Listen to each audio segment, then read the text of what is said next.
Mãe, vais morar no quintal agora. A casa é nossa. As palavras de Silvana ecoaram na cozinha como um golpe surdo no peito. Eu estava lavando a mogcha.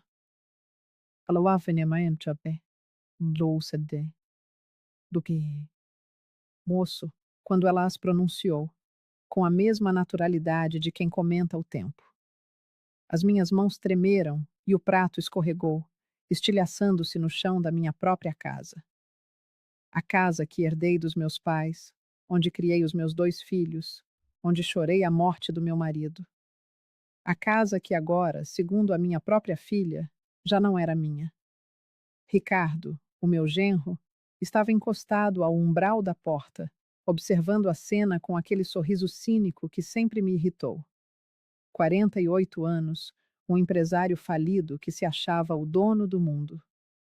Silvana continuou a falar, mas as palavras eram um zumbido distante.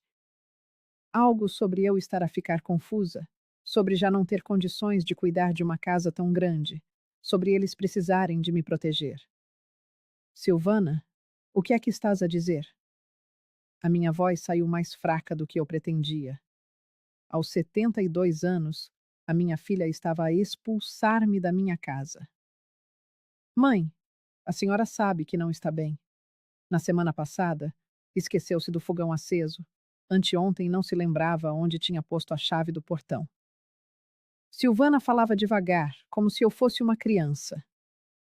O Ricardo conversou com um advogado, e o melhor é transferir a casa para o meu nome, para proteger o patrimônio. Entende? Eu lembrava-me perfeitamente do fogão. Tinha-o ligado para fazer café e a Júlia, a minha netinha, chamou-me para ver um desenho que fizera.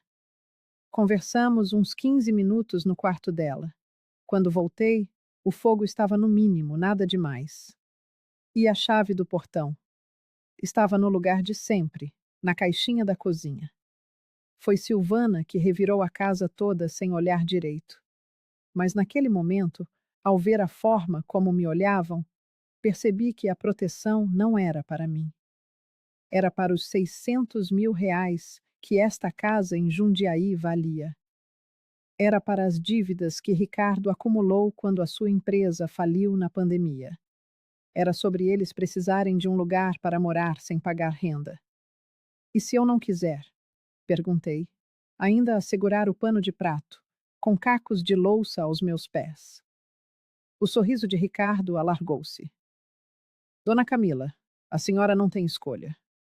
Já marcamos uma consulta com um neurologista na quinta-feira. Ele vai constatar o que já sabemos, que a senhora precisa de cuidados especiais. A forma como ele disse, já sabemos, fez o meu sangue gelar. Eles já tinham tudo planeado. Não era uma conversa, era um comunicado. Silvana aproximou-se e pousou a mão no meu ombro. O toque que um dia me consolou, quando ela era criança, parecia agora uma garra. Mãe, vai ser melhor para todos. A senhora vai ter um cantinho seu no fundo. Vai poder plantar as suas flores, vai ter menos responsabilidades. E a Júlia vai estar pertinho para lhe fazer companhia. A Júlia, a minha neta de 12 anos, a única pessoa naquela casa que ainda me olhava com verdadeiro carinho. Será que ela sabia o que os pais estavam a fazer? O quarto dos fundos é muito pequeno, Silvana. E se chover? Depois fazemos uma reforma, mãe. Por enquanto, é só temporário. Temporário. Como se envelhecer fosse uma fase que passa. Naquela noite, deitada na minha cama, talvez uma das últimas noites na minha cama, os pensamentos não me davam tréguas. 35 anos como professora de matemática não me deixaram ingênua. Eu sabia calcular probabilidades, ver padrões, sabia quando os números não batiam certo. E os números desta história não batiam certo de todo. Silvana nunca se interessou por mim depois que o pai morreu. Aparecia de vez em quando, sempre com pressa, sempre com alguma reclamação. Agora, de repente, estava preocupada com o meu bem-estar. Ricardo apareceu na minha vida quando Silvana já tinha 26 anos, com promessas de riqueza que a pandemia transformou em pó, dívidas e agressividade. E o Carlos, o meu filho mais novo? Desaparecido, como sempre. Desde que se mudou para Campinas, só aparece no Natal e no meu aniversário. Eu estava sozinha, ou quase. Na manhã seguinte, Júlia apareceu na cozinha à hora do café. O cabelo cacheado, despenteado de sono, o uniforme da escola amarrotado. Era o nosso momento. Avó, é verdade que vais morar no quartinho dos fundos? O meu coração apertou. Quem te disse isso, minha querida? Ouvi os meus pais a conversar ontem à noite. Disseram que estás doente da cabeça e que já não podes cuidar da casa. Ela olhou-me com aqueles olhos grandes, cheios de dúvida. Mas tu não pareces doente, avó. E tu? Achas que eu estou doente, Júlia? Ela abanou a cabeça com força. Tu lembras-te de tudo, avó. Lembras-te dos meus trabalhos da escola, dos meus testes de matemática. Lembras-te que eu não gosto de cebola na omelete. Pessoas doentes da cabeça não se lembram dessas coisas. De repente, uma ideia louca começou a formar-se na minha mente, como uma peça de um puzzle que encontra o seu encaixe. Se eles queriam uma velha confusa, iam ter uma velha confusa. Júlia, diz-me uma coisa. Sabes mexer nessas coisas de gravar no telemóvel? Ela riu. Claro, avó, toda a gente sabe. E se a avó te pedisse para gravares algumas conversas dos teus pais, tu farias isso? O sorriso que lhe apareceu no rosto era igualzinho ao meu quando era criança e fazia uma travessura. Que tipo de conversas, avó? As conversas sobre esta história de eu estar doente, alinhas em ser a minha parceira secreta? Júlia assentiu com tanto entusiasmo que quase derramou o copo de leite. Mas tem de ser o nosso segredo. Não podes contar a ninguém, combinado? Combinado, avó. Mas por que queres gravar? Olhei para a minha neta, esta menina esperta que tinha a coragem que eu tentava encontrar dentro de mim. Porque às vezes, minha querida, quando as pessoas pensam que não estamos a prestar atenção, elas dizem a verdade. E eu preciso de saber qual é a verdade. Naquela tarde, quando Silvana voltou do trabalho, comecei a minha performance. Silvana, que bom que chegaste. Estavas à tua espera desde manhã. Mãe, eu saí às 8 para trabalhar. Como sempre. Agora são 5 da tarde. Ah, é? Nossa! Como o tempo passou rápido! Fiz uma cara de surpresa genuína. Estava aqui a organizar umas coisas e. Que coisas, mãe? Olhei em volta, como se estivesse perdida. Já não sei. Acho que era um. Ah, deixa pra lá. Silvana trocou um olhar com Ricardo. Um olhar que dizia: Vês, eu não te disse que ela estava a piorar? Durante o jantar, fingi não me lembrar onde guardava os talheres. Abri 3 gavetas antes de os encontrar. Mais tarde, vi a Júlia a observar-me da escada. Pisquei-lhe o olho. Ela abafou uma risadinha com a mão. Na quinta-feira, fomos ao neurologista. Doutor Eugênio Menezes. Ricardo pagou a consulta particular, o que era estranho, pois ele vivia a queixar-se de falta de dinheiro. Dona Camila, pode dizer-me que dia é hoje? Fiquei em silêncio, fingindo pensar. Quinta-feira? Muito bem. E em que mês estamos? Olhei para o calendário na parede. Novembro? Era outubro. E lembra-se do que tomou ao pequeno almoço? Pequeno almoço? Passei a mão na testa. Acho que comi qualquer coisa. Não me lembro bem. Lembrava-me perfeitamente, mas não era isso que eles queriam ouvir. O doutor Menezes anotava tudo, com uma expressão preocupada. Silvana, sentada ao meu lado, representava o papel de filha dedicada. Doutor, em casa ela tem se esquecido de muitas coisas. Panelas no fogo, chaves, compromissos. Mentira. O médico não fez exames aprofundados.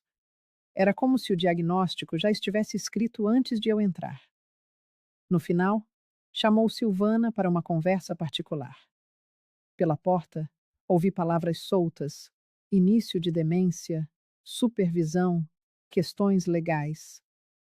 No caminho de volta, Silvana parecia aliviada. Mãe, o doutor disse que a senhora precisa de mais cuidados. Vai ser melhor se eu cuidar das coisas da casa por um tempo. Que tipo de coisas? Ah, sabe, pagar contas, decidir sobre obras, essas coisas de adulto. Como se aos 72 anos eu tivesse voltado a ser criança. Naquela noite, Júlia entrou no meu quarto com o telemóvel na mão. Avó, consegui gravar uma coisa. Apertou o play. A voz de Ricardo ecoou. Baixa. O médico concordou em fazer o laudo que precisamos. Custou R$ 3.000, mas vai valer a pena. Com esse papel, podemos iniciar o processo de interdição. A voz de Silvana. Tens a certeza de que vai dar certo?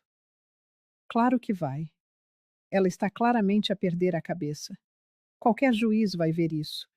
E com a casa no teu nome, resolvemos os nossos problemas. E se o Carlos aparecer e questionar alguma coisa? O Carlos não quer saber de nada. Falei com ele. Disse que não se vai meter em assuntos de família. O meu filho mais novo. Cobarde até ao fim. Desliguei a gravação e abracei a minha neta. Júlia, tu és muito corajosa. Avó, tu não estás mesmo doente, pois não? Não, minha querida, mas eles pensam que estou, e isso vai ser o nosso trunfo. O que é um trunfo? É a nossa vantagem secreta. Enquanto eles pensam que sou uma velhinha confusa, eu vou descobrir tudo o que estão a planear. E na hora certa, vou mostrar a toda a gente quem é que está realmente doente. Júlia sorriu. Vais vingar-te deles, avó. A pergunta apanhou-me de surpresa. Vingança? Não é vingança, Júlia. É justiça. Qual é a diferença? Vingança é quando queres magoar alguém por raiva. Justiça é quando queres impedir que façam algo errado. Ela pensou por um momento. E se forem as duas coisas ao mesmo tempo? Talvez fossem. Mas a diferença é que eu tinha razão para estar com raiva. Nos dias seguintes, refinei a minha performance. Esquecia-me de coisas pequenas, guardava objetos em lugares absurdos. Ricardo ficava cada vez mais confiante. Uma noite, ouvi-o na cozinha. Ela está a piorar depressa. Ontem perguntou se o teu pai ainda estava vivo. Mentira. O meu marido morreu há 5 anos e eu lembrava-me de cada lágrima que derramei. Acho que é hora de acelerar o processo, continuou ele. Quanto mais tempo esperarmos, mais complicado fica. Mas e se alguém desconfiar? Quem? O Carlos não tem coragem nem para questionar o próprio reflexo no espelho. E mesmo que questionasse, temos o laudo médico. Temos as testemunhas que vão dizer que ela está confusa. Está tudo documentado. Testemunhas? Que testemunhas?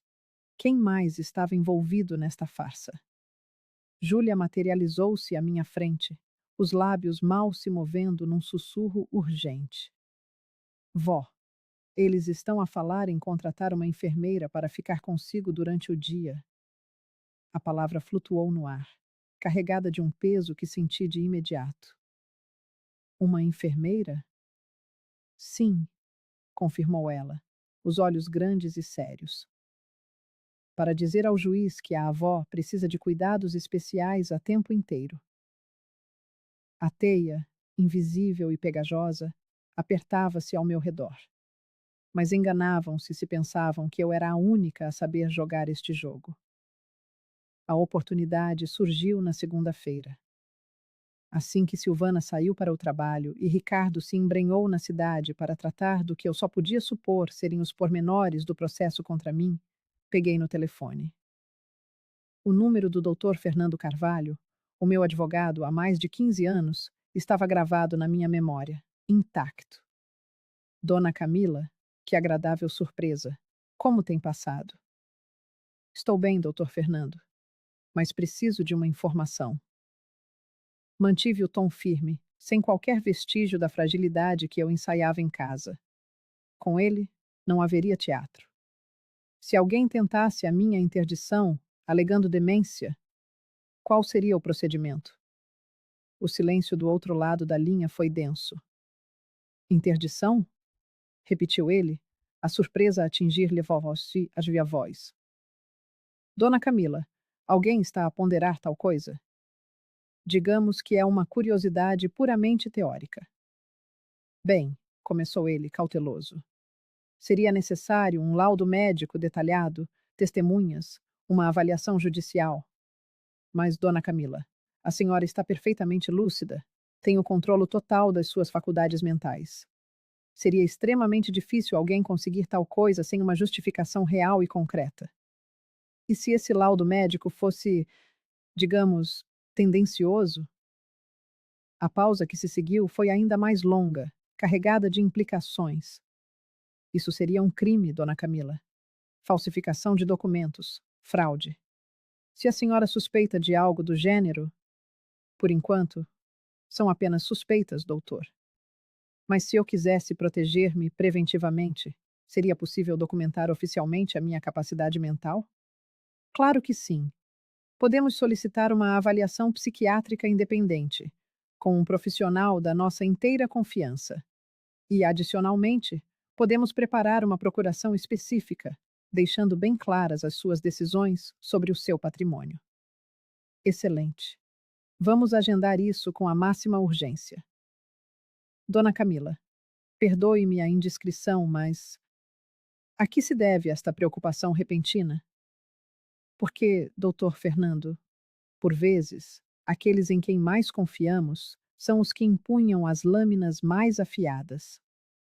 Ao pousar o telefone, uma onda agridoce percorreu-me.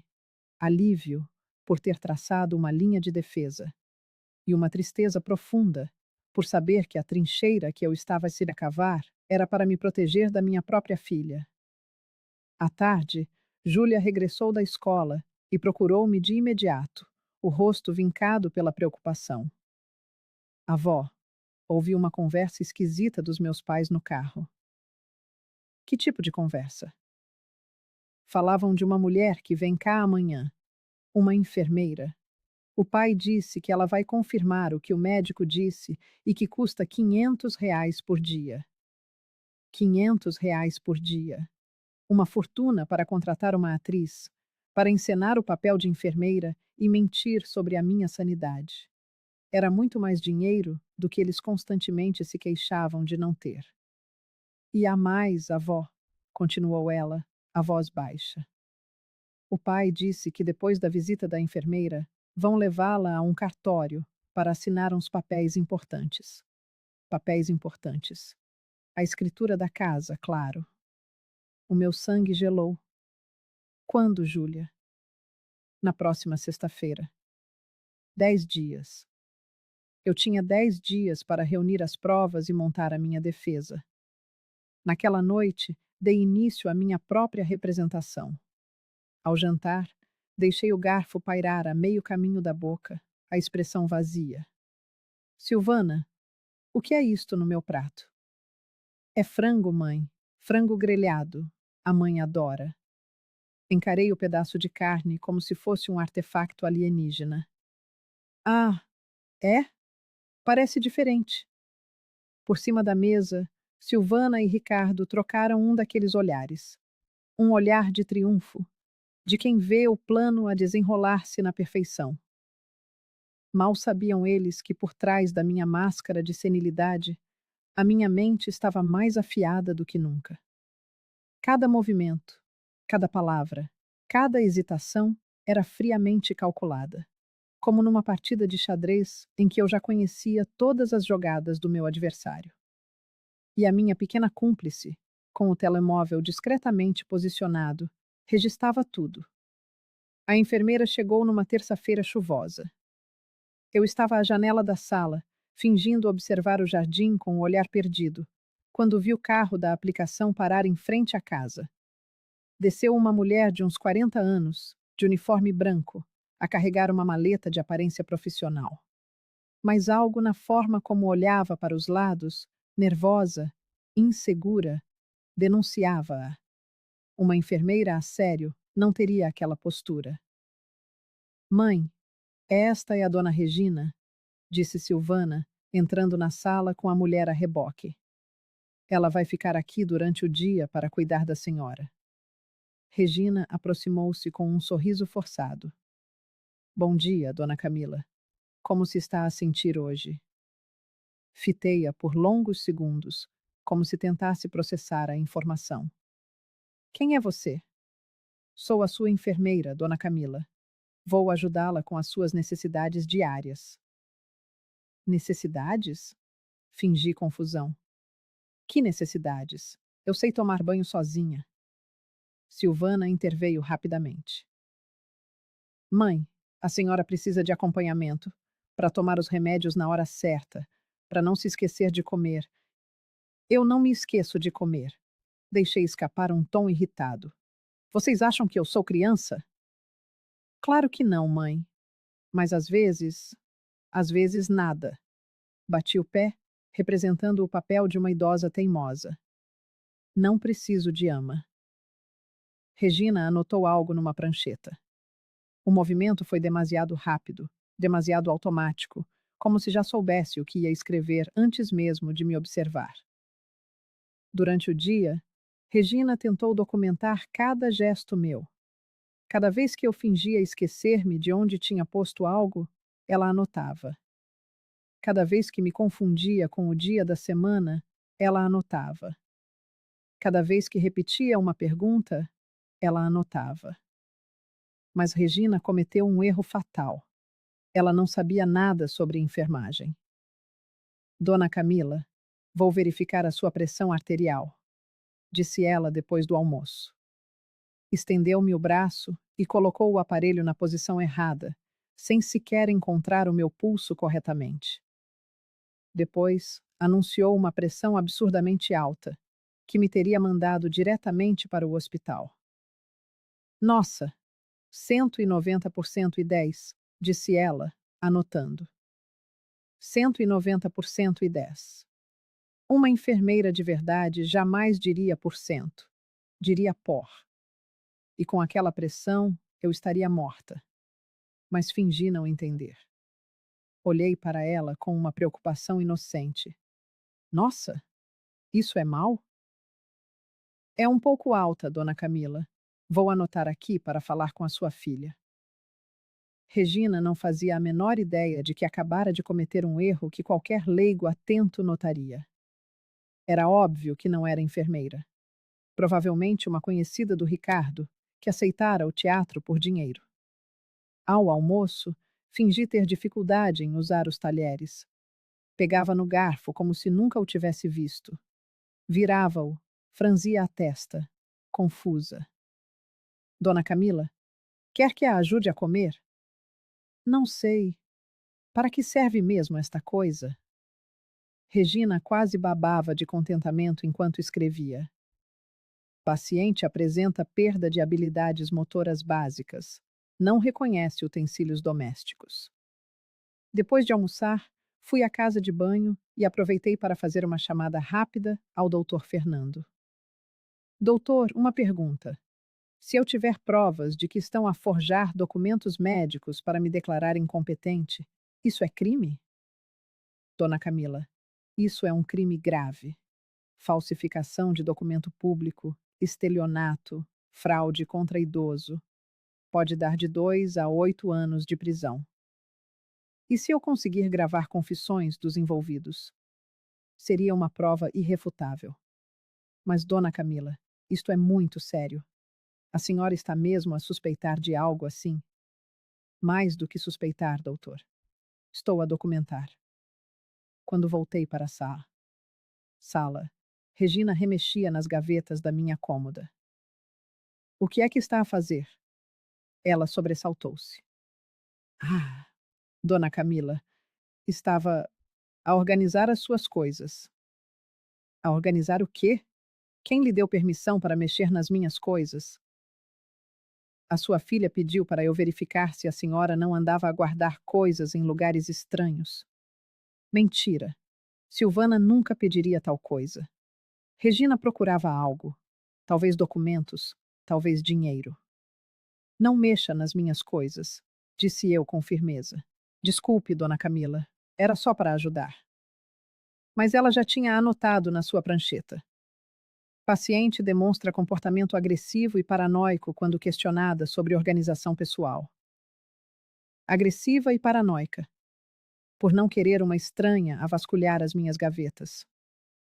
À tarde, julgando que eu dormitava na poltrona, Regina ligou a alguém. Está tudo a correr como planeado, sussurrou ela. Ela está claramente num estado avançado de confusão mental. Vou documentar tudo o que me pediste. Avançado. Eles queriam acelerar o processo. Tens a certeza de que o juiz vai aceitar o laudo com base no que estás a ver? Claro. Com o relatório médico e a minha observação profissional, não tem como dar errado. Amanhã entrego tudo pronto.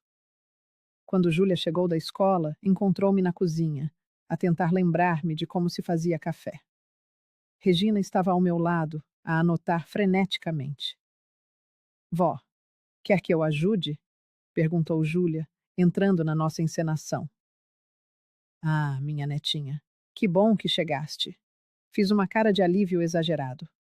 Não me consigo lembrar de como se liga a esta coisa. Era uma cafeteira elétrica que eu usava há 10 anos. É só carregar neste botão, vó. Regina anotou. Paciente demonstra desorientação com aparelhos domésticos simples. Requer supervisão constante para atividades básicas. Mas Júlia, esperta como sempre, levou a farsa mais longe. Vó, vou mostrar-lhe outra vez, bem devagar para não se esquecer. E passou os 15 minutos seguintes a ensinar-me a usar a cafeteira, tratando-me com a paciência exagerada que se reserva a alguém verdadeiramente senil. Regina engoliu o uísco. Enquanto tomávamos o café, Júlia aproveitou um momento em que Regina foi à casa de banho para me segredar. Vó, ela mexeu no seu armário hoje. Tirou fotografias a uns papéis. Fotografias. Eles estavam a inventariar os meus bens. Que tipo de papéis, Júlia?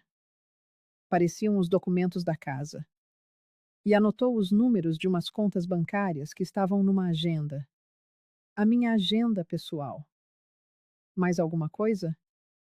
Ela ligou a alguém e disse que a operação ia ser mais lucrativa do que pensavam.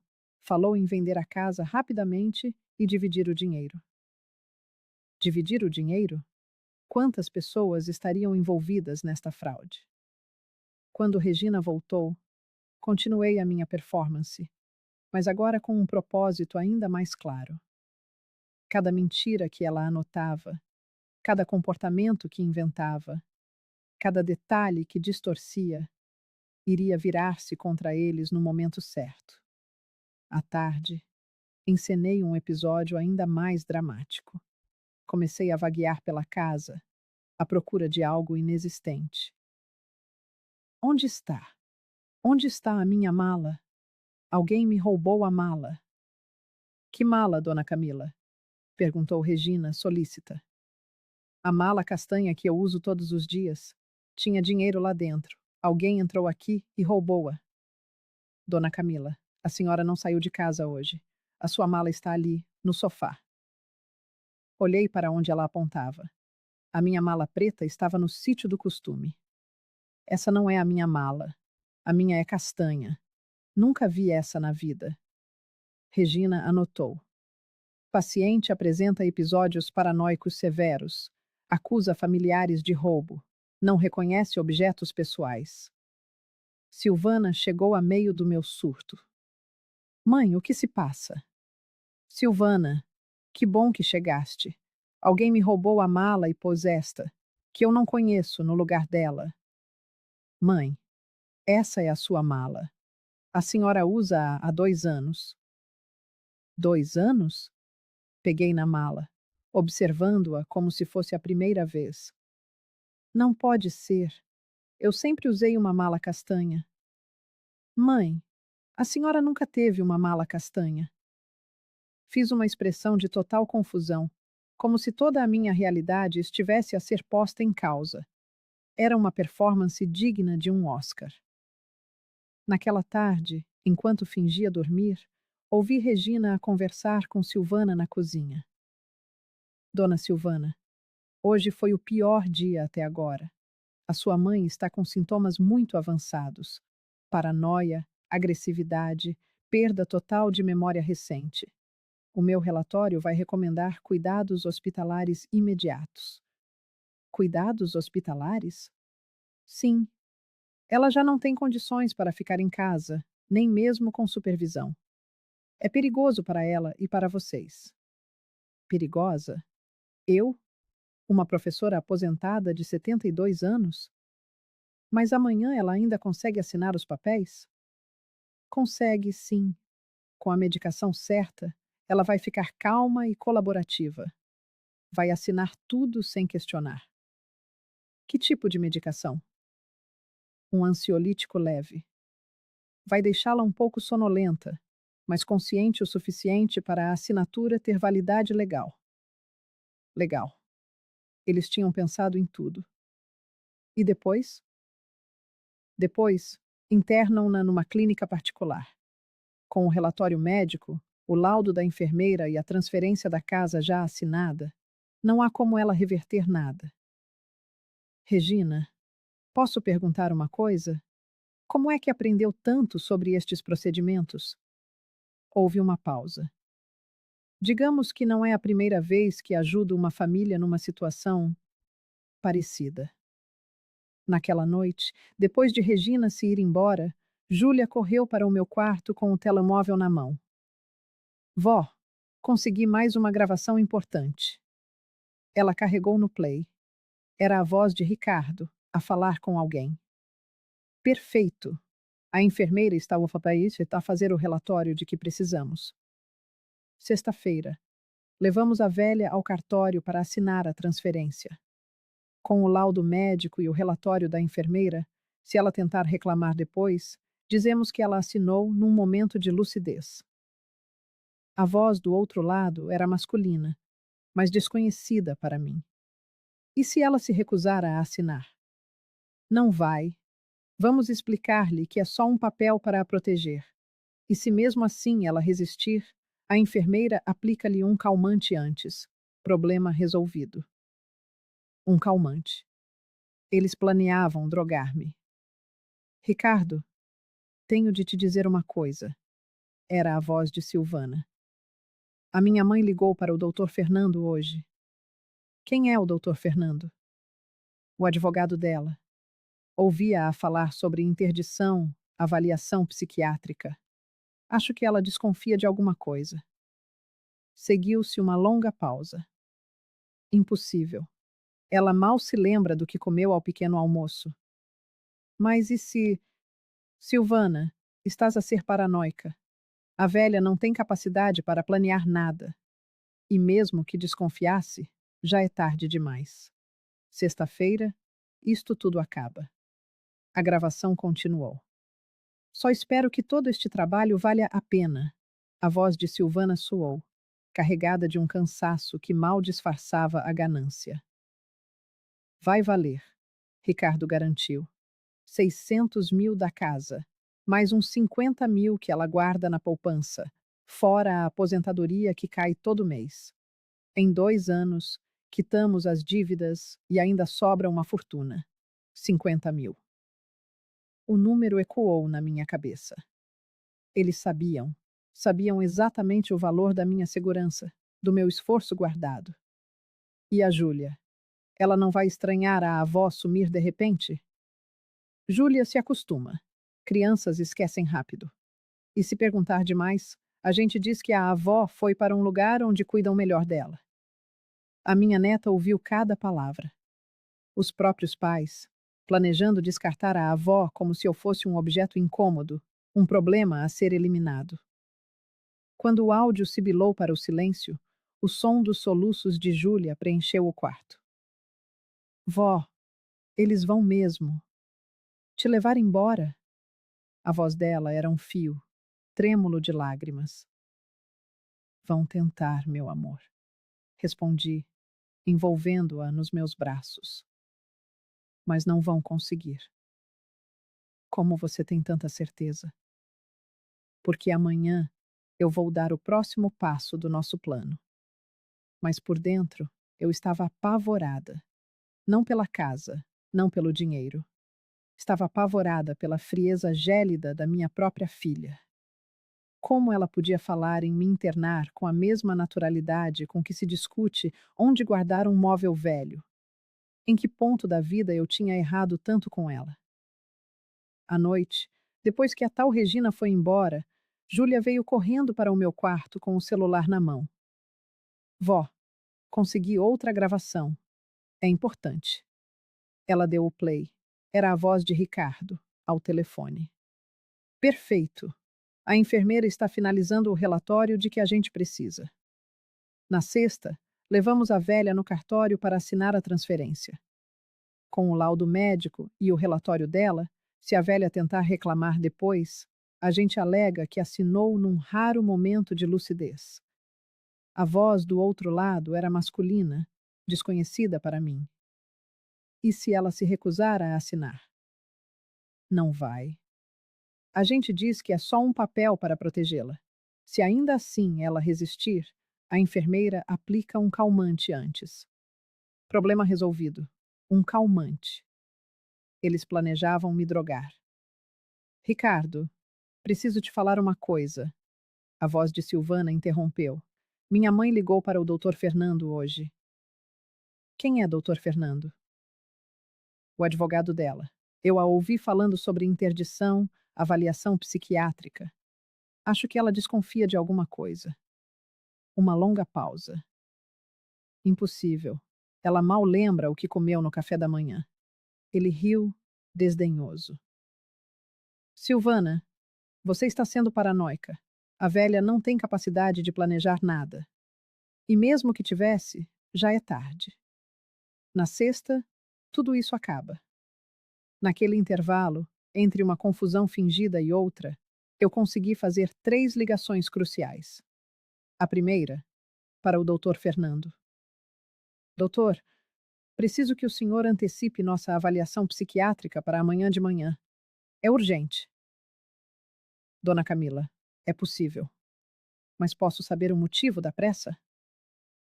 Porque amanhã à tarde, eles vão me levar a um cartório. E eu preciso ter a prova da minha sanidade mental antes que isso aconteça. Dona Camila, isso é muito preocupante. A senhora quer que eu acione as autoridades? Ainda não, doutor. Preciso de mais provas. Mas quero que saiba que, se algo me acontecer, se eu desaparecer ou for internada à força, tudo o que estou descobrindo está documentado. Documentado como? Em gravações, doutor. Muitas gravações. A segunda ligação foi para a minha amiga Elsa, que morava 3 casas adiante. Elsa, preciso de um favor imenso. Amanhã à tarde, quero que você venha à minha casa para presenciar uma situação. E, se possível, traga o Marcos com você.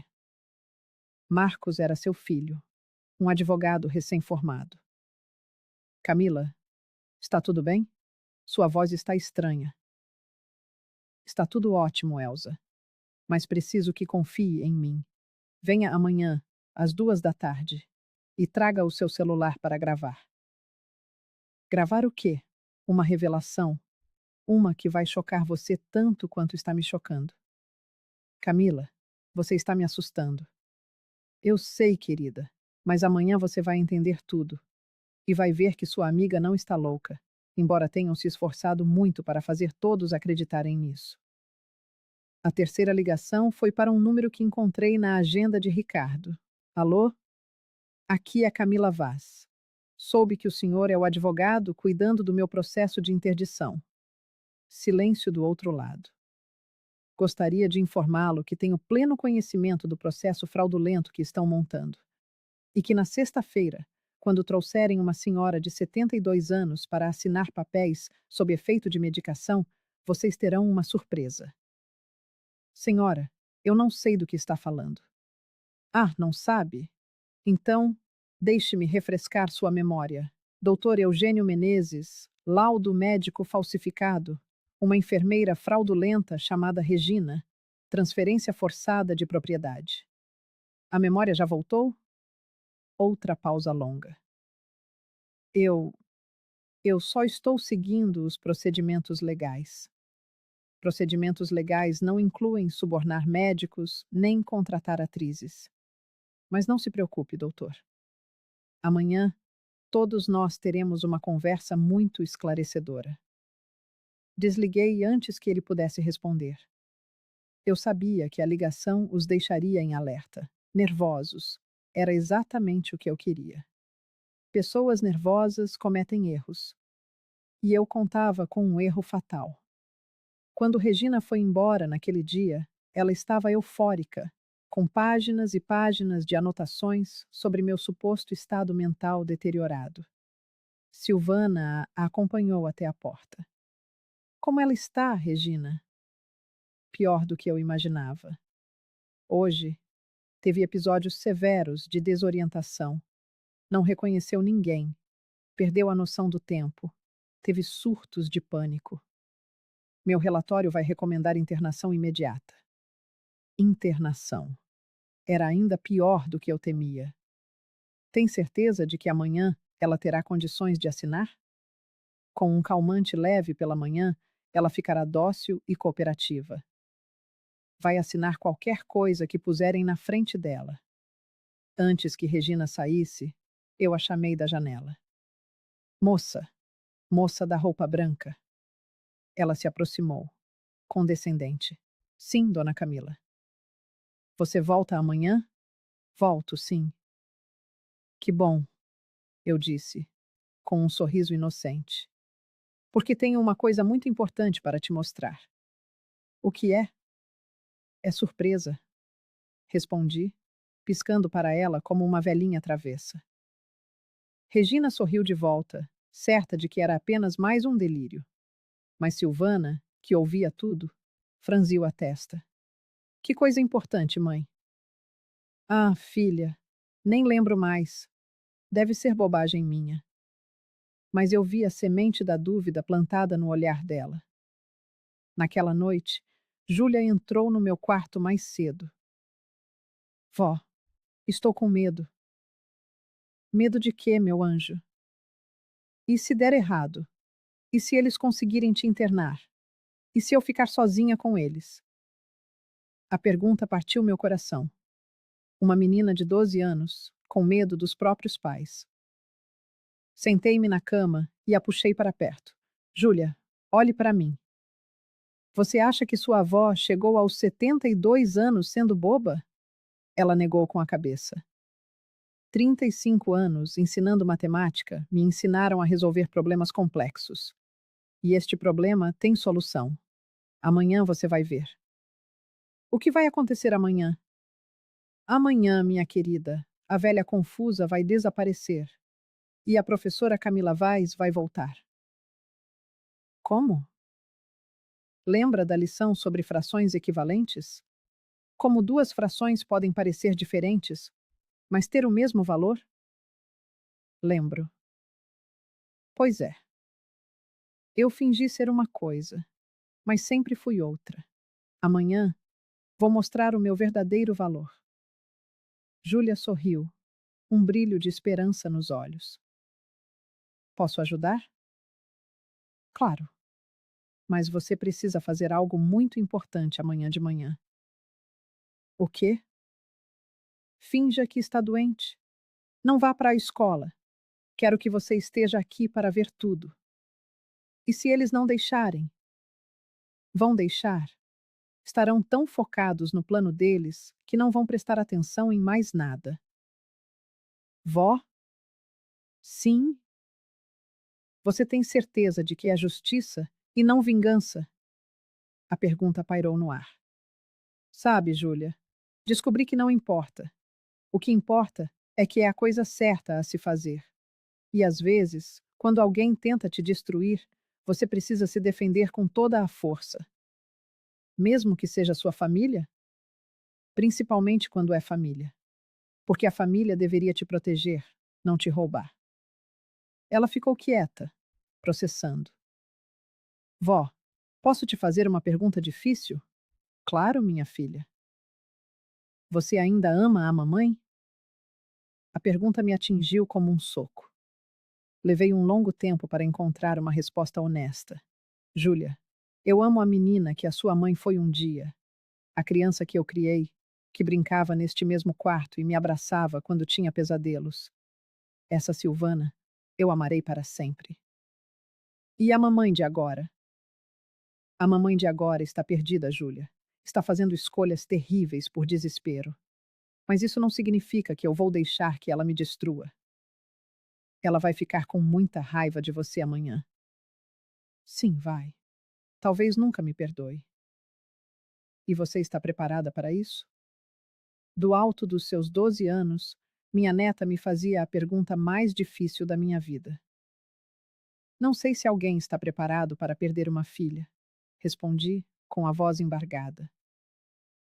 Mas estou preparada para não perder a minha dignidade. Aquela foi minha última noite como uma velha senil. A partir de amanhã, todos descobririam quem era Camila Vaz de verdade. E se isso significasse a solidão pelo resto da vida, que assim fosse.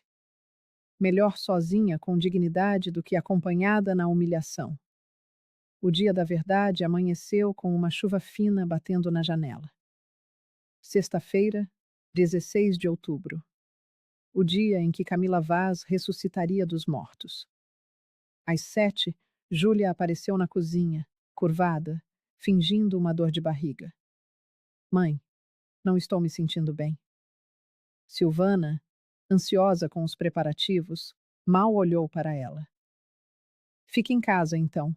Sua avó vai sair hoje mesmo. Não ia ter ninguém para cuidar de você. Perfeito. Minha pequena atriz estava oficialmente liberada para testemunhar. Às 8h30, o Dr. Fernando chegou discretamente pela porta dos fundos, como combinado. Enquanto Silvana e Ricardo se arrumavam, realizamos a avaliação.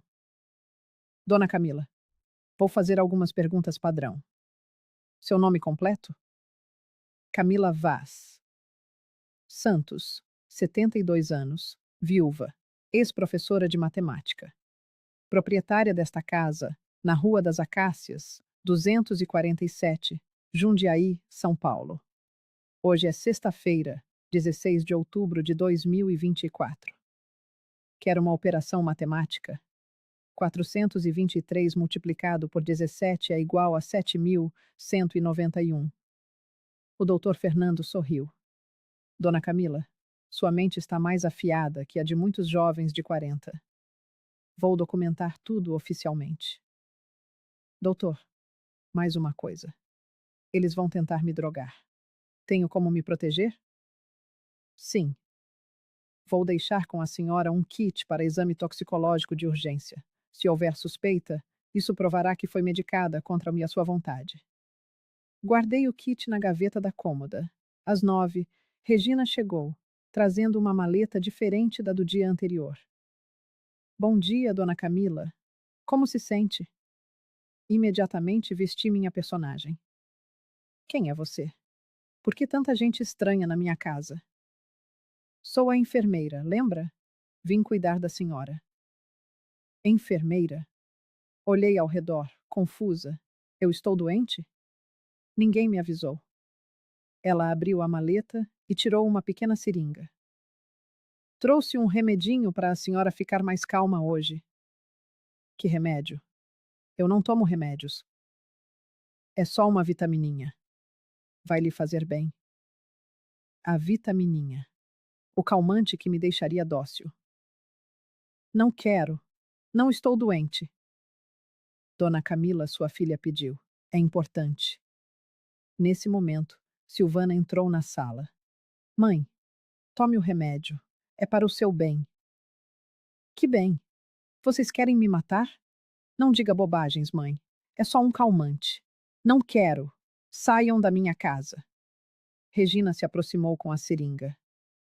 Dona Camila, é só uma picadinha. Não!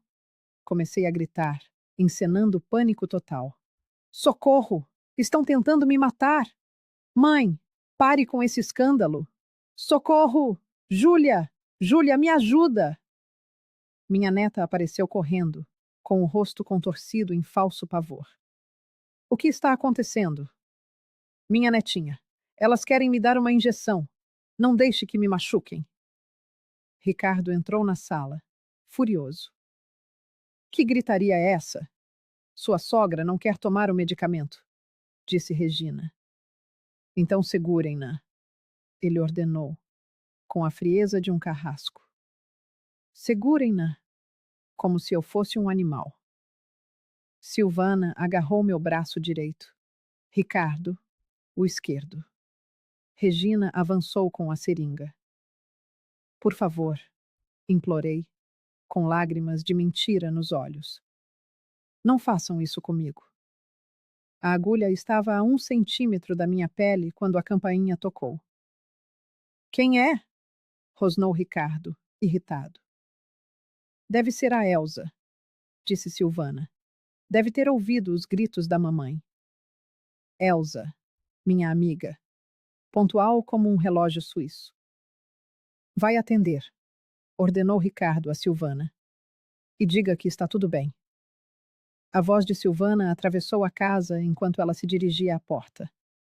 Do quintal, vozes familiares chegaram até mim. Olá, Elsa. Sim, está tudo bem. É só a mãe a ter um dos seus episódios. Episódios? A voz de Elsa soou, inconfundível. Que episódios? Falamos ontem e ela parecia perfeitamente lúcida. A demência dela está a avançar muito depressa. Inclusive, hoje mesmo temos de a levar para assinar uns papéis importantes. Posso vê-la? Ah, Elsa. Hoje não é um bom dia. Ela está muito confusa. É precisamente por isso que quero vê-la. E trouxe o Marcos comigo. Ele é advogado. Talvez possa ajudar-vos com essa papelada. Marcos, o filho de Elsa, advogado. O som de passos aproximava-se. Silvana retornou, o nervosismo estampado em cada movimento brusco. Mãe, a dona Elsa veio visitá-la. Elsa? Gritei, com a voz embargada pela urgência. Elsa, ajuda-me. Elas querem dar-me uma injeção. Elsa entrou na sala e a cena que encontrou era de puro horror. Eu, a ser agarrada por 2 pessoas, enquanto uma terceira, seringa em riste, tentava injetar-me algo no braço. Meu Deus, o que é que vocês estão a fazer a Camila? É só um calmante, explicou Silvana, a voz a tremer ligeiramente. Ela está muito agitada. Elsa fixou o seu olhar no meu. Naquele instante, pisquei-lhe o olho. Um piscar rápido, quase imperceptível, mas que ela compreendeu de imediato. Camila, você quer tomar este remédio? Não, não quero. Tira-me daqui, Elsa. Então ela não vai tomar, declarou Elsa, com uma firmeza que não admitia réplica. Dona Elsa, com todo o respeito, isto não é da sua conta, interveio Ricardo. Quando se trata de uma amiga a ser medicada à força contra a sua vontade, passa a ser da minha conta, sim. Nesse preciso momento, Marcos entrou na sala. Boa tarde. Sou advogado e vim auxiliar com a documentação, mas antes de mais, quero compreender o que se está a passar aqui. Regina, a falsa enfermeira, escondeu a seringa apressadamente. Silvana e Ricardo largaram-me os braços. Não é nada demais, disse Silvana, forçando um sorriso. Estávamos apenas a tentar acalmar a minha mãe antes de sairmos. Acalmar como? Perguntou Marcos, o tom profissional a transparecer. Com medicação forçada? Ela sofre de demência, apressou-se Ricardo a explicar. Precisa de cuidados especiais. Marcos olhou diretamente para mim. Dona Camila, a senhora sabe quem eu sou? Era a hora de parar de fingir. Respirei fundo e encarei-o com toda a lucidez que guardara zelosamente durante semanas. Você é o Marcos, filho da Elsa, advogado recém-formado. Mora na Vila Industrial, é solteiro e adepto do Palmeiras. O silêncio que se seguiu foi ensurdecedor. Um sorriso discreto formou-se nos lábios de Marcos. E a senhora sabe que dia é hoje? Sexta-feira, 16 de outubro de 2024. O dia em que a minha própria filha planeava drogar-me para me forçar a transferir a minha casa para o nome dela. Silvana empalideceu. Mãe? Olá, filha. Surpresa? Ricardo gaguejou. Mas. Mas você está confusa? Com demência? Alzheimer? Levantei-me da poltrona, finalmente livre. Lamento desapontá-los, mas estou perfeitamente lúcida. Sempre estive. Regina tentou escapulir-se discretamente, mas Marcos barrou-lhe a passagem. Ninguém sai daqui até esta situação ficar esclarecida. Você não é enfermeira, pois não? Perguntei, virando-me para Regina. Qual é o seu verdadeiro nome? Ela permaneceu em silêncio. Júlia, chamei. Traz o telemóvel com as gravações. A minha netinha surgiu na sala, o aparelho na mão. Ela tinha gravado tudo o que se passara nos últimos minutos. Silvana, disse eu, olhando nos olhos da minha filha. Tu achavas mesmo que eu não ia descobrir? Mãe, eu posso explicar. Explicar o quê? Que contrataste um médico corrupto para me passar um laudo falso de demência? Que contrataste esta atriz para se fazer passar por enfermeira? Que planeaste drogar-me para assinar papéis, transferindo a minha casa para ti? Que descobriste o valor das minhas poupanças e já planeavas como o gastar? Que disseste ao Ricardo que eu seria internada numa clínica e que a Júlia rapidamente se esqueceria da avó? Júlia desatou a chorar. Silvana percebeu que a filha tinha ouvido tudo. Júlia, não é bem assim. É exatamente assim, soluçou Júlia. Vocês iam deitar a avó fora, como se ela fosse lixo. Marcos tomava notas diligentemente. Dona Camila, a senhora tem provas do que afirma? Tenho. Fui até uma gaveta e retirei um envelope. Aqui estão as gravações de todas as conversas comprometedoras. O recibo do pagamento ao Dr. Eugênio Menezes e o contrato da Regina convosco. Regina tentou fugir, mas Elsa segurou-a firmemente pelo braço. Você não vai a lado nenhum, querida. Mãe. A voz de Silvana era um fio quebrado. Como é que descobriste? Silvana, eu fui professora durante 35 anos. Vocês acham mesmo que eu não sei reconhecer quando alguém me está a mentir? Mas estavas tão confusa, esquecias-te de tudo. Eu estava a fingir, filha. A fingir para descobrir até onde vocês seriam capazes de ir para me roubar. Ricardo tentou argumentar. Dona Camila, não é roubo. É proteção do patrimônio. Proteção? Explodi. Ias internar-me à força e vender a minha casa. Mãe, nós só. Só o quê, Silvana? Só iam drogar-me? Só iam fazer-me assinar papéis sob o efeito de medicação? Só iam trancar-me numa clínica psiquiátrica para o resto da vida? Silvana começou a chorar. Nós estamos com muitas dívidas, mãe. O Ricardo perdeu tudo na pandemia. Íamos perder a nossa casa. E isso justifica roubarem a minha? Não é roubar, é. É. É o quê, filha?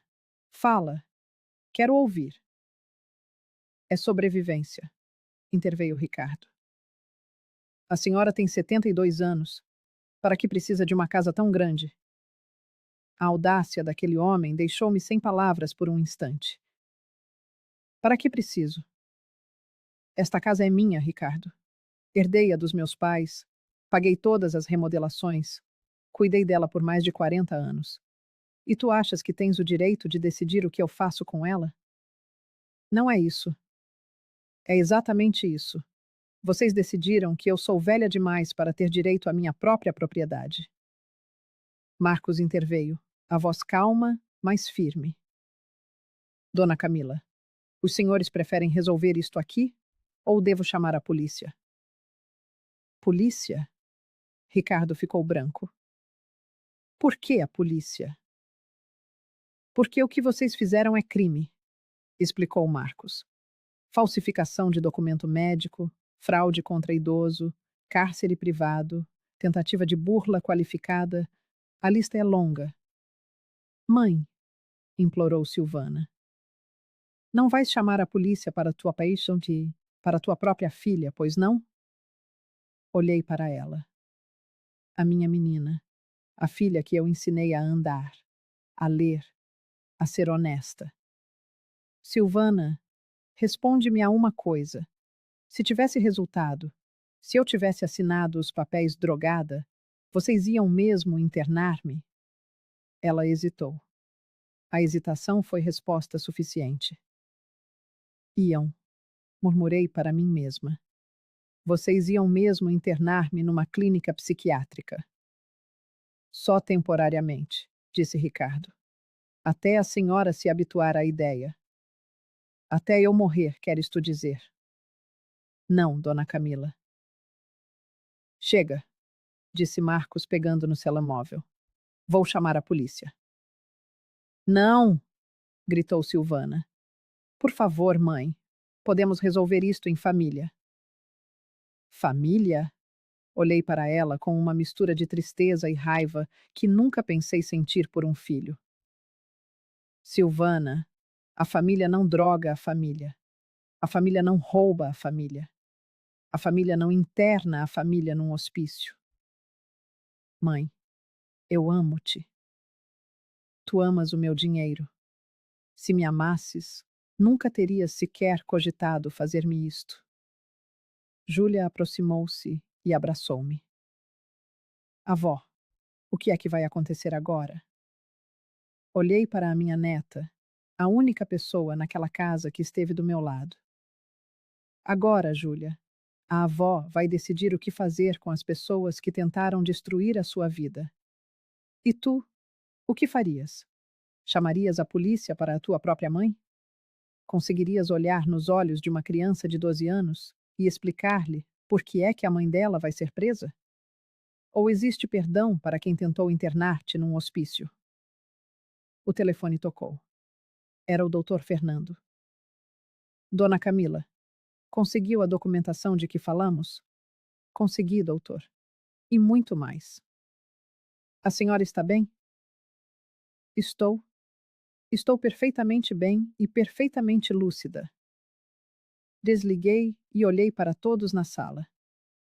Agora, vão ouvir-me com muita atenção. Regina, você vai devolver todo o dinheiro que recebeu e vai assinar uma confissão. Se não o fizer, o Marcos chama a polícia agora mesmo. Regina anuiu, apavorada. Ricardo, você vai sair da minha casa agora e nunca mais porá aqui os pés. Nunca mais. Dona Camila? Nunca mais. E eu, mãe? Perguntou Silvana. O que vai acontecer comigo? Olhei para a minha filha, 45 anos, mãe da Júlia, a minha primogênita. Tu, Silvana, vais ter de decidir. Ou escolhes o teu marido e a tua vida de crimes, ou escolhes a tua filha e tentas reconquistar a minha confiança. Não posso deixar o Ricardo. Então, fizeste a tua escolha. Silvana olhou para o marido, depois para mim, e por fim para Júlia. Júlia, disse ela, queres ficar com a avó? Quero, respondeu Júlia sem a menor hesitação. Quero ficar com quem me ama de verdade. As palavras da minha neta foram uma sentença final. O choro de Silvana intensificou-se. Mãe, eu estava desesperada. O desespero não justifica a maldade, filha. O que é que eu vou fazer? Para onde é que eu vou? Observei-a por um longo momento. Mesmo depois de tudo, ela continuava a ser minha filha. Vais aprender a viver com as consequências das tuas escolhas. E se um dia, conseguires compreender a gravidade do que fizeste, talvez possamos conversar. Posso. Posso visitar a Júlia? Quando a Júlia te quiser ver, ela própria te procurará. Marcos terminava as suas anotações. Dona Camila, vou preparar os documentos para formalizar tudo. A senhora tem a certeza de que não quer apresentar queixa-crime? Olhei para a Júlia, aninhada nos meus braços. Por enquanto, não. Mas se eles tentarem alguma coisa de novo... Entendido. Ricardo e Regina saíram rapidamente. Silvana demorou-se, olhando para Júlia como se fosse a última vez. Filha, tens a certeza de que queres ficar com a avó? Tenho. A avó nunca tentou magoar-me. Silvana saiu a chorar. Elsa e Marcos ficaram mais um pouco, ajudando-me a organizar a papelada. Quando finalmente se foram embora, fiquei sozinha com Júlia, na casa que quase perdi. Avó, estás bem? Estou, minha querida. Pela primeira vez em semanas, estou bem. E a mamã? A tua mãe fez escolhas muito más, Júlia. Vai levar muito tempo até ela perceber o mal que fez. E se ela nunca perceber, então seguiremos a nossa vida sem ela, tu e eu. Júlia abraçou-me com força. Avó, tu és a pessoa mais corajosa que eu conheço. Não sou corajosa, Júlia. Sou só uma velha teimosa que não se deixa enganar. Naquela noite, deitada na minha cama, na minha casa, refleti sobre tudo. Ganhei a batalha. Salvei a minha casa, a minha dignidade, a minha liberdade. Mas perdi a minha filha. Teria valido a pena? Olhei para o quarto ao lado, onde Júlia dormia tranquila, segura, sabendo que não seria arrancada da avó por um plano criminoso. Sim, valeu a pena. Mas a dor no peito persistia. A dor de uma mãe que teve de escolher entre ser roubada ou perder uma filha. A dor de descobrir que a menina a quem ensinou a dizer mamã foi capaz de planear a sua destruição. Haverá perdão para uma traição desta magnitude? Conseguirei algum dia olhar para a Silvana e não me lembrar dela a segurar-me o braço para me dar uma injeção à força? Não sei. Não sei se o tempo cura feridas tão profundas, tão íntimas. O que sei é que amanhã vou acordar na minha casa. Vou tomar o pequeno almoço na minha cozinha.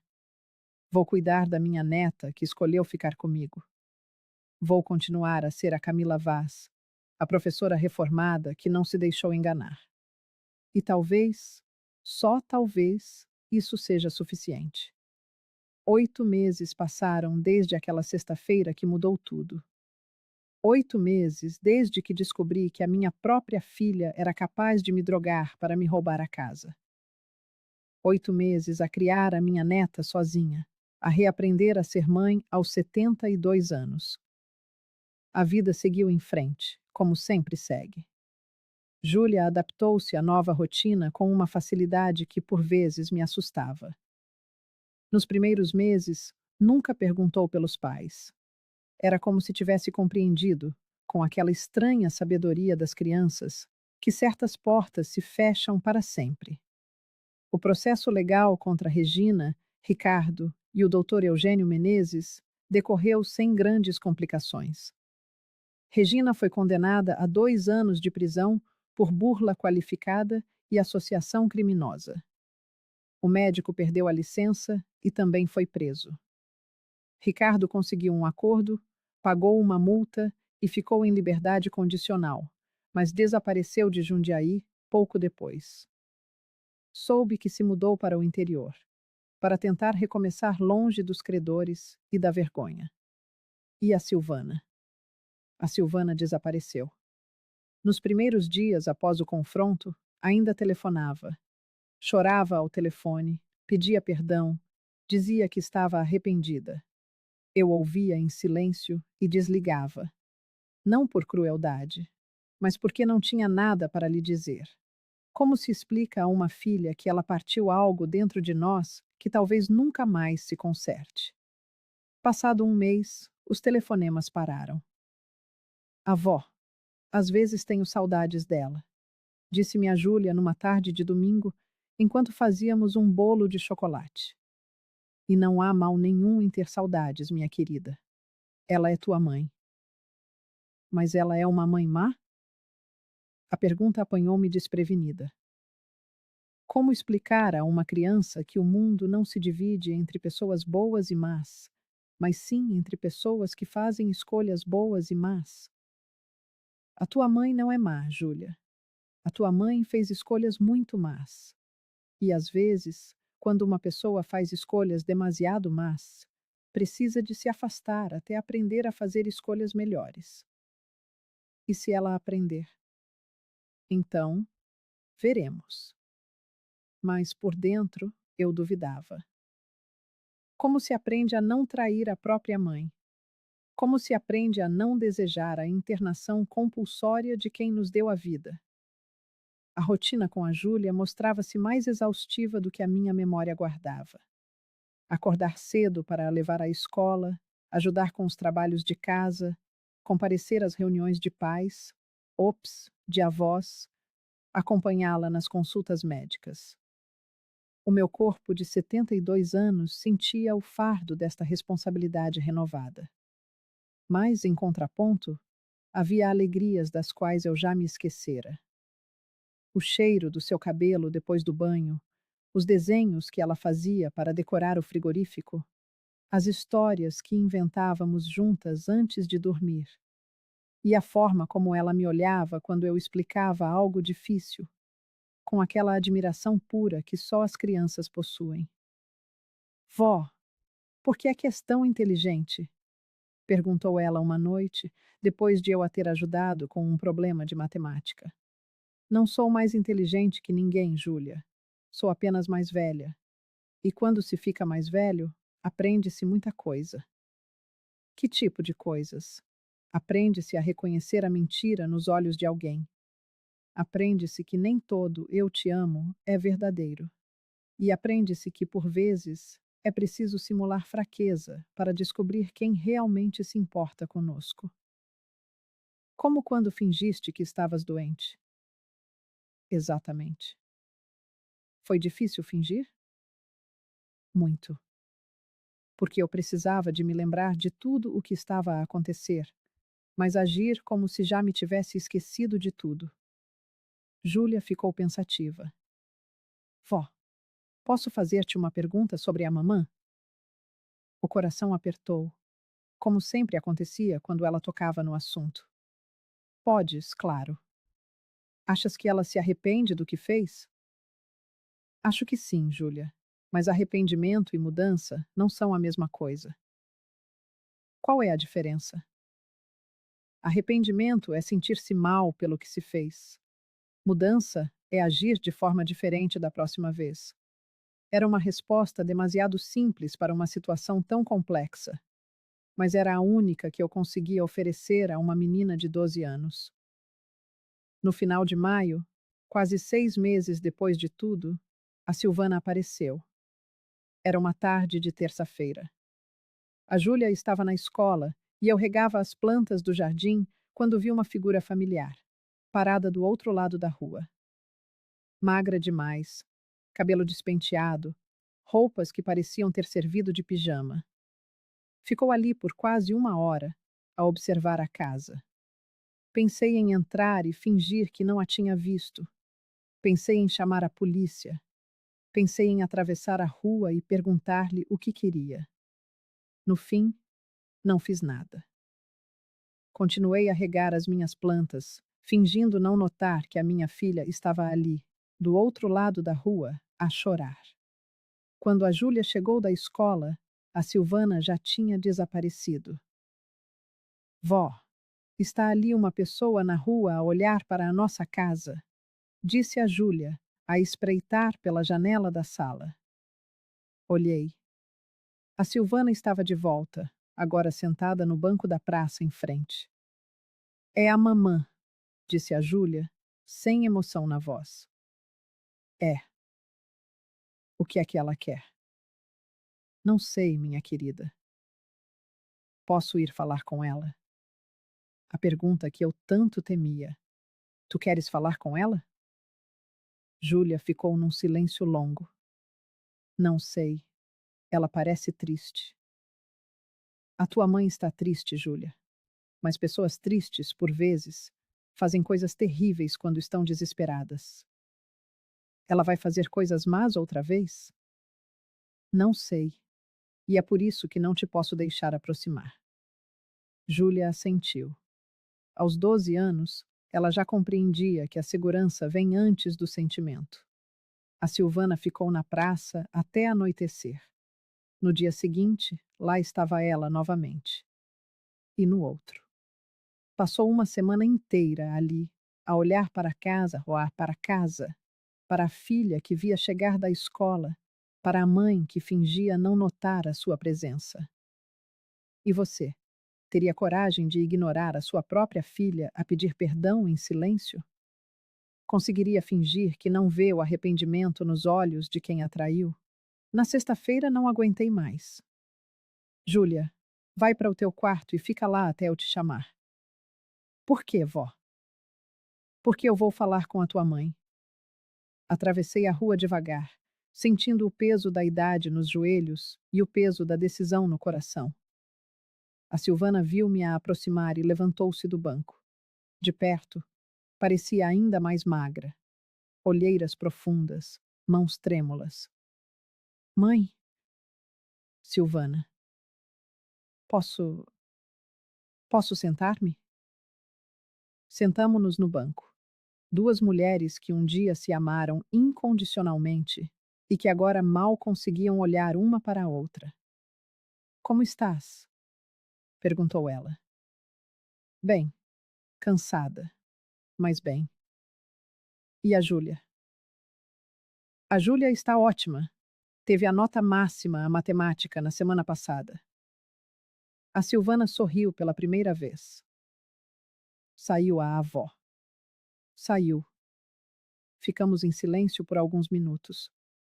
O ruído dos carros, as crianças a brincar na praça, a vida a acontecer à nossa volta, enquanto nós as duas tentávamos encontrar palavras para o que talvez não tivesse nome. Mãe, eu. Não, interrompia. Antes de dizeres o que quer que seja, preciso de te perguntar uma coisa. Ela assentiu. Se tudo tivesse corrido como planeado, se eu tivesse assinado aqueles papéis, se tivessem ficado com a casa, vocês teriam mesmo me internado numa clínica psiquiátrica? A Silvana baixou a cabeça. A demora na resposta já era a própria resposta. Teríamos, sussurrou ela, mas só por um tempo. Até eu morrer. Não, mãe. Até. Até eu morrer, repeti. Porque um dia vocês iriam cansar-se de pagar a clínica. Um dia, iriam decidir que era mais fácil deixar a velha louca morrer de desgosto. Não foi assim que pensamos. Foi exatamente assim que pensaram. Vocês calcularam a minha morte, Silvana. As lágrimas começaram a escorrer-lhe pelo rosto. Mãe, eu estava desesperada. O Ricardo disse que era a única forma. O Ricardo, o Ricardo, sempre o Ricardo. Senti a raiva a crescer dentro de mim. Silvana, tu és adulta. Tomaste as tuas próprias decisões. Eu sei que não há desculpa. Não, não há mesmo. Mas eu queria que soubesses que me arrependi todos os dias. Todos os dias destes 8 meses, Eu pensei no que te fiz. E o que é que fizeste, Silvana? Eu. Fala. Quero ouvir-te a dizê-lo. Eu tentei roubar a tua casa. Tentei drogar-te. Tentei internar-te numa clínica contra a tua vontade. E por quê? Por dinheiro, disse ela entre soluços. Por maldito dinheiro. Por dinheiro, repeti incrédula. Estavas disposta a destruir a tua própria mãe por dinheiro? Mãe, pelo amor de Deus, perdoa-me. Há 8 meses que não durmo em condições. Não consigo olhar-me ao espelho. Perdi a minha filha, perdi a minha mãe, perdi tudo. Olhei para ela, a minha primogênita, a menina a quem ensinei a atar os sapatos, que me abraçava quando tinha pesadelos, que um dia me disse que queria ser igual a mim quando crescesse. Onde estás a morar? Num quartinho, nas traseiras da casa da Dona Maria, na Vila Operária. Trabalho num café perto da rodoviária. E o Ricardo? Desapareceu. Logo a seguir ao processo, ele sumiu. Deixou uma carta a dizer que ia para Minas Gerais. E deixou-me sozinha a lidar com tudo isto. Deixou. Silvana, olha-me nos olhos. Ela olhou. Eram os mesmos olhos castanhos para os quais eu olhava no berço, 45 anos antes. Se eu te perdoasse agora, se te deixasse voltar para casa, se te desse uma segunda oportunidade, serias capaz de me magoar outra vez? Nunca, disse ela com uma força súbita. Nunca mais. Juro por Deus, juro pela Júlia. A Júlia não é um juramento, Silvana. A Júlia é uma prova. Então deixa-me provar. Deixa-me mostrar que mudei. Fiquei em silêncio, a ponderar. Uma parte de mim queria abraçar a minha filha, levá-la para casa, fingir que nada daquilo tinha acontecido.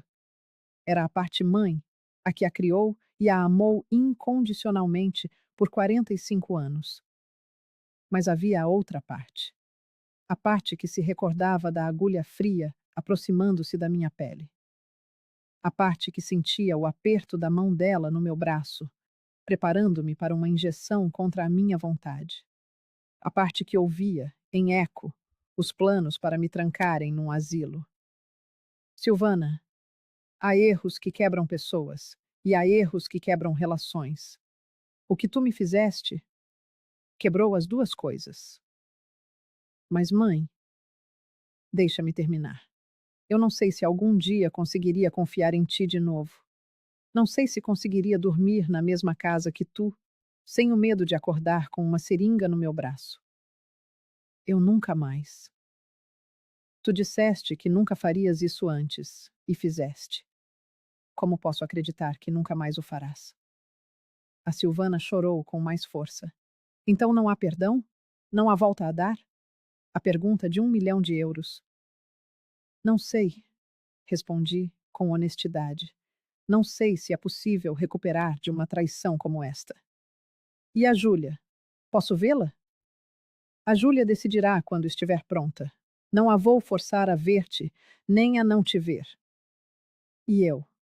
O que é que eu faço agora? Vives com as consequências das tuas escolhas. Trabalhas, sustentas-te, tentas ser uma pessoa melhor. E talvez, só talvez, um dia a vida te dê uma oportunidade de reparar uma parte do que quebraste. Só uma parte? Silvana, há coisas que não têm conserto. Há palavras que, uma vez ditas, não podem ser retiradas. Ações que não podem ser desfeitas. A confiança entre uma mãe e uma filha é uma dessas coisas. Ela assentiu a chorar.